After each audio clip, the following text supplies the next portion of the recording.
Here we go, everybody. Here we go. Here we go. Here we go. Another episode of Situations. I got TK and I got Scott, two of my recovery coach buddies in the house, and we're doing it. And we just want to talk about relapse today. And we just want to chime in and let the public see and hear what these guys got to say. They got a lot of wisdom when it comes down to dealing with people and situations and addiction. Scott? What up? Hey, if you got any questions, write it in the comments. We'll be happy to answer the questions you have. What we want to talk about today is relapse. Why do people with recovery relapse? You'd think after a certain amount of time, you wouldn't still have those same urges. Was it because maybe we didn't go to our meetings? Maybe we didn't call our sponsor? Maybe we didn't do the next right thing?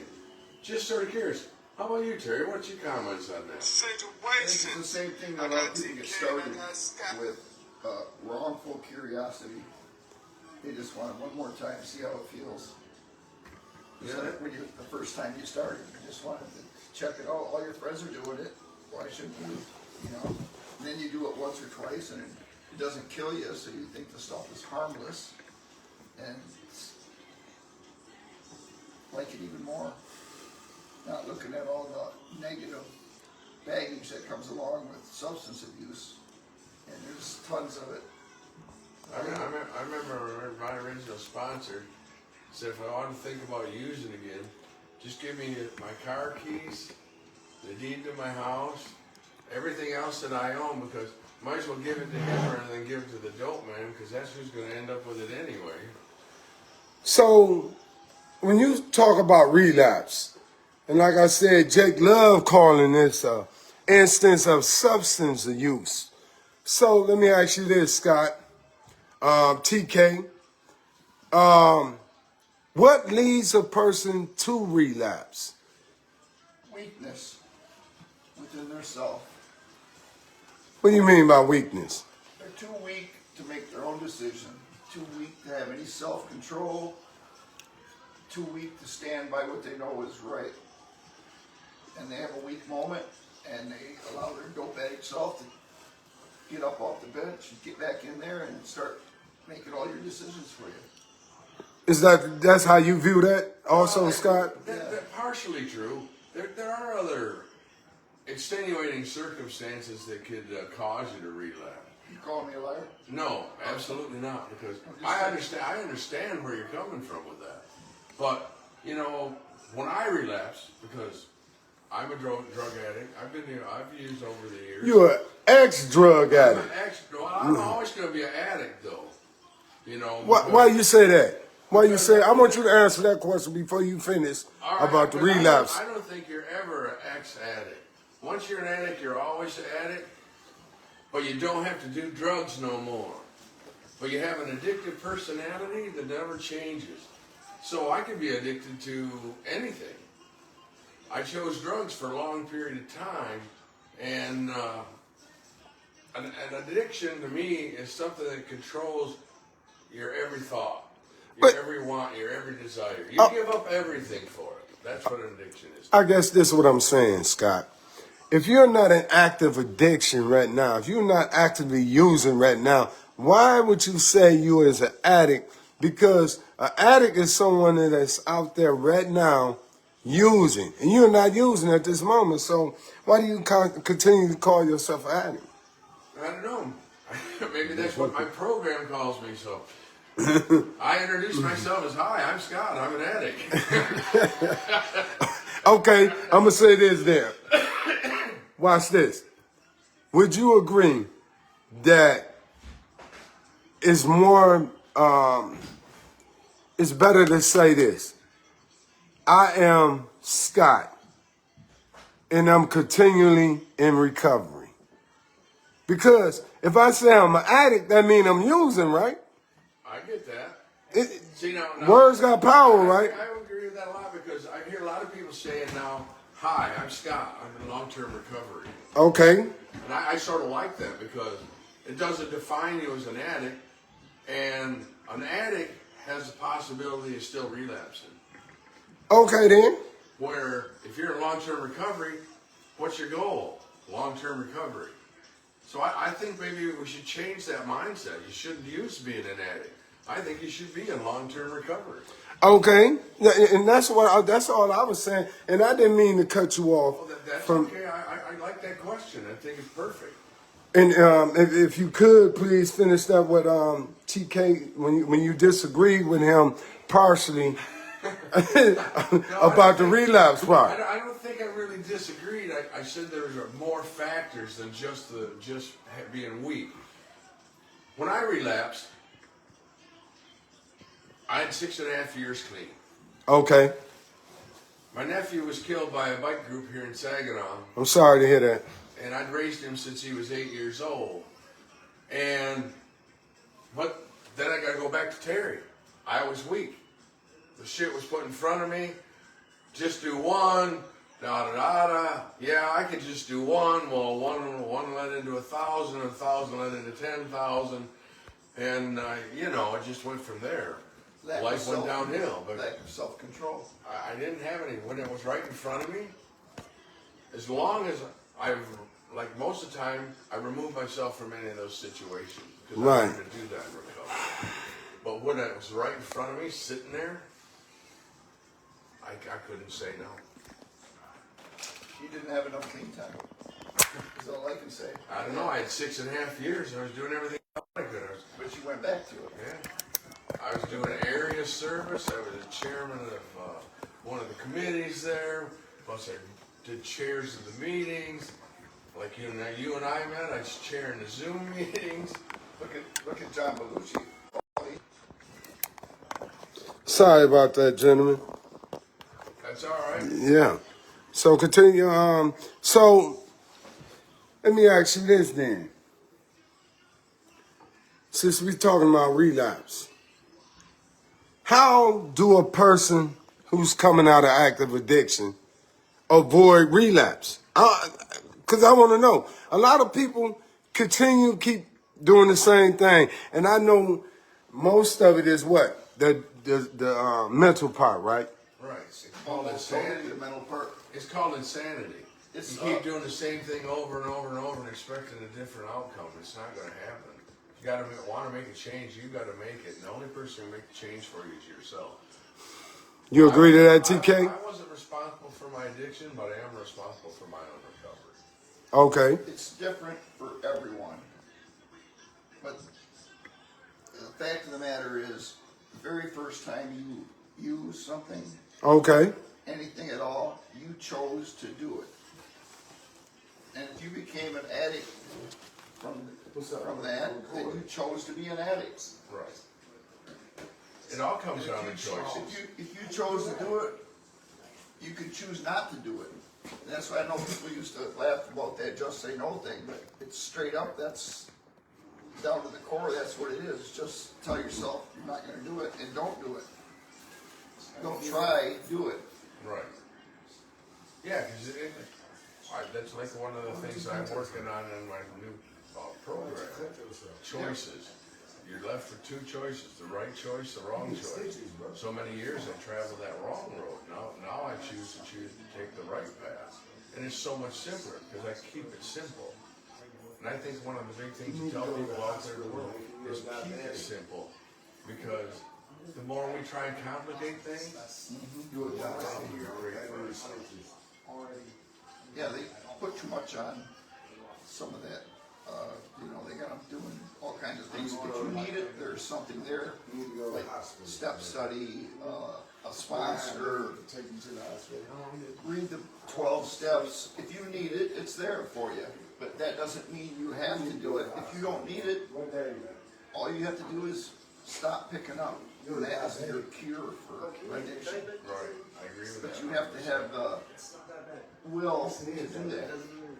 And it's not too common that people can do that. But that's the way out of it. It's the only way out of it. Because your dopetic self is not going to tell you, well, you can stop doing this. I cleaned it all you got to do is Got a legal man on your shoulder saying, Bro, it's okay, you can just do one more. you can't never quit. You'll always have this problem, it'll never go away, so you might as well just roll with it. Right. That is so wrong. And you don't realize that until you get some clean time. And I found out that any problems I had from the first day I got clean and tried to stay clean was any problems I had, I put some more clean time on it. And if it got hard, I just put some more clean time on it. And I kept doing that. And How now do it's you accumulate clean time? you stop picking up. That's all you gotta do. You gotta Remind stop yourself, using. we only do it for 24 hours at a time. Yeah, remind yourself, you only gotta do it the day you're in, the moment you're in. You know, That's we're both in recovery, but today, neither one of us has any more clean time than the other person. For Okay. this moment right now, we're all the same clean time. That's why they And say if you could live your program that way, just live for today, you can be clean every day. Because all But- you're going to do tomorrow is the same thing you did today. But let me ask you this, because it ain't as easy as you say it is, but it's easier if you made the choice to live clean, right? Absolutely. You have to make the choice. Did you make that choice? I did. TK, did you make that choice? life continues to get easier and better. Would you agree that people that we deal with on a regular basis, day to day, that a lot of them say they made the choice, but they really didn't? Why? I'm not saying that we are not going to have challenges, but there's a difference when you make your mind up. You know, there's some people in the program over there that flat out just say they can't wait to get out and smoke some stuff up, you know. It's like, why? And then they'll be talking to their buddies and go, I want my life to change. Well, if you're going to go right back to the same thing that brought you here, how's your life going to change? You're just going to be back here in another 90 days. And I feel bad for those people because I'm a religious person. I not only had to change my drug addiction, but I had to put my faith in my higher power. And once I chose to put my faith in the higher power, my life has changed. Just leaps and bounds. Right, right. And that higher power, how that made you, not only you put your faith in your higher power, but how have your higher power been helping you on this journey of in recovery? You know, my higher power does so much for me. Well, we go back to when my wife died. Right. I didn't want to live anymore. And he just flat came down to me and said, I'm not done with you yet. Your time on earth isn't through. Your wife's time on earth was through. But you can make it through this with faith. And so I put my trust in my higher power, and he led me on a daily journey. I mean, first thing I did is I got hired into TriCap as a resident advisor. Now I'm being a recovery coach at TriCap. My life has just grown so much since I put 100% my faith. And how that experience been helping you being a recovery coach at TriCap? It makes life easier because you keep it simple. God, or my higher power, I don't know whether I should call him or God now because I don't want to offend anybody out there. I don't care if you call him Buddha, Allah, or whoever. But Well, this is your recovery. This is your recovery, Scott. You got the right to call. This is my recovery, and I choose to call my higher power God. Right. And God enriches my life in every aspect. He's made it so I can do my job. I mean, Terry and I, we shared a recovery together for almost 4 years now. And we've helped each other through it. God's put Terry in my life so that he can help me. And I think God put me in my life, or his life, so I can help him. And now he's putting us in people at TriCap's lives so that we can help them also. And make a difference, right? Make a difference. Right. And let me ask you this then. How often are you faced with encountering someone on the verge of lapsing or relapse? Or like Jake would say, instance of substance use. over in TriCap or outside of TriCap? Just either or. Whether it's at work. TriCap, you got some people that talk about it every day. You just know they're going to go back. Right, right. And then I've had to do a couple of emergency calls at 3 o'clock in the morning and go save somebody from going over the edge and talk Right. them back down, you know. And God lets me do that today. I didn't have the wherewithal to do that before. I do now, and that's only because God believes in me and I believe in Him. Right, right. And how about you? What type of relationship you got with your higher power, Jay? My Holy Spirit is my sponsor, and He guides me, He directs me, and most of all, He forgives me. And I can always count on Him. He never tells me no bullshit. He calls me on my bullshit. And it's been working for me for 6 years now. It's been 6 years? Yeah. How long has it been for you, Scott? Oh, if I had to guess off the top of my head, 3 years, 9 months, and 22 days. Okay. How many hours? Well, me, Lord's willing, in July it'll be 12 years that I've been sober-minded. I've been, and not just away from alcohol and marijuana. July will make the marker that I've been absence from all uses, including nicotine. I haven't had a cigarette since July 11th, 2012. So yeah. So it's been, but one thing I never do is I never take for granted my clean time. I never ever get big-headed, like I got all this clean time, I'm better than somebody. Because I can fall just as quick as I quit. I can go right back to using, just like, matter of fact, I can go back to using quicker than I stopped. Right. We just had a guy go out with 30-some plus years. Right. Well, they say it's a simple program. One simple decision and you can stop, but also one simple decision and you can relapse. Right. You know, you got to be the one in control of yourself at all times. I think Right. one of the things my sponsor instilled in me is if you're not working on your recovery, you're working on your next relapse. Yeah. You Yeah. know? Yeah.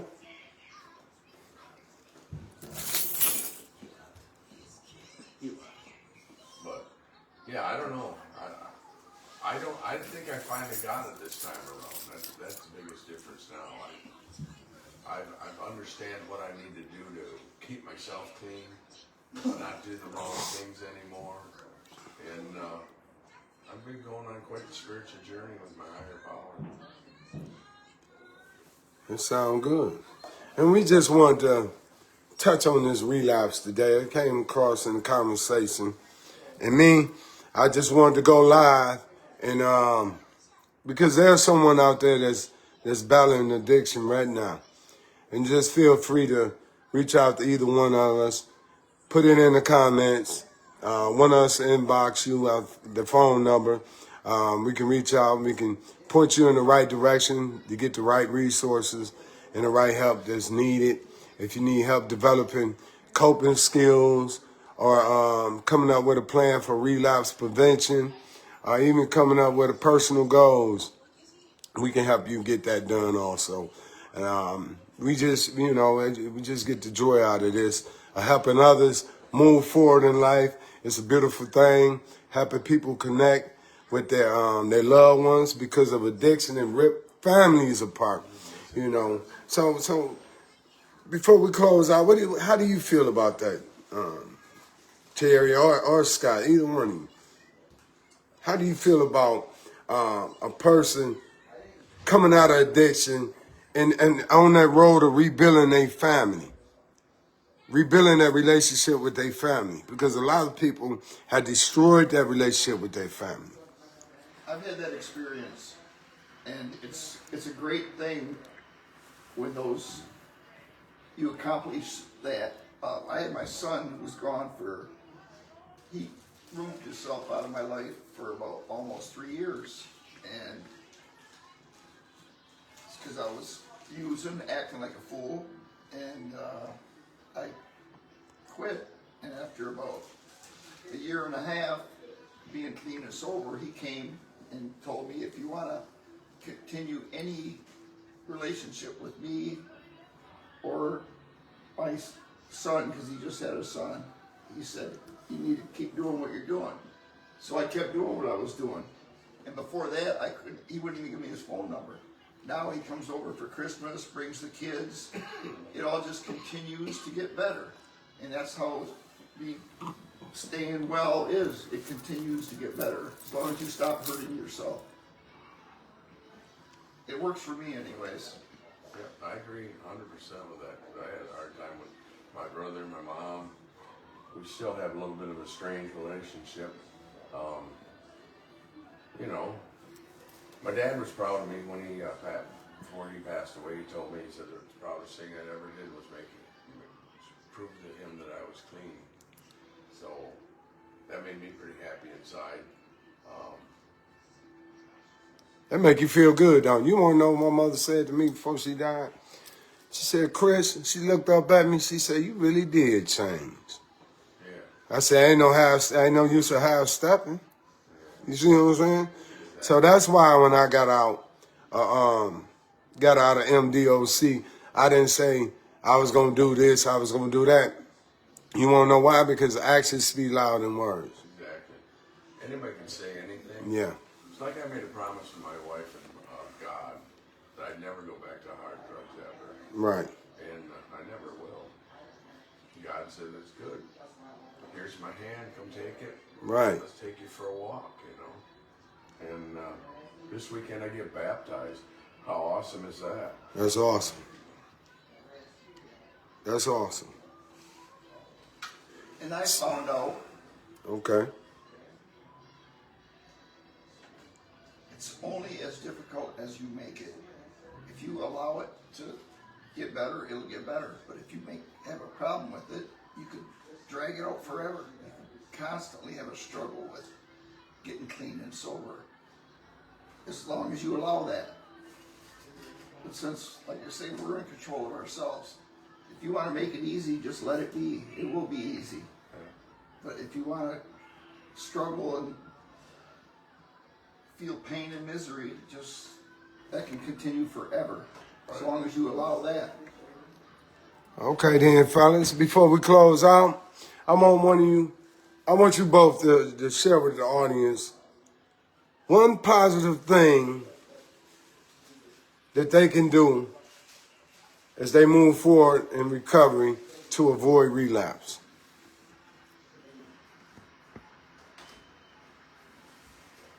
Be absolutely, positively honest with yourself, and things will continue to get better. Do not lie to yourself. Do not bullshit yourself. Be honest about everything, and own up to things. And what about you, Scott? What you guys say? I think that Terry's on the right thing about being honest. It's easy to be honest when you're not using and you're not drinking and you're not having to hide and lie about everything. So I don't know if you were like me, but I had to lie about everything because I couldn't let anybody know what the real me was like. So I had to put on all these fake faces. So be true to yourself. Give yourself a chance. Give yourself a break. You deserve it. Life gets better. Trust in the God, because I'm telling you, all you got to do is have faith, go to meetings, talk to your sponsor, and life will change, guaranteed. And we just thank everybody for tuning in today. It was just another episode of Situations. I want to thank Terry and Scott for coming out. As we move forward in the future, we plan to have many, many more. And you all just have a good, blessed day. Stay safe and stay sober. Peace out. Happy Thursday. In a minute.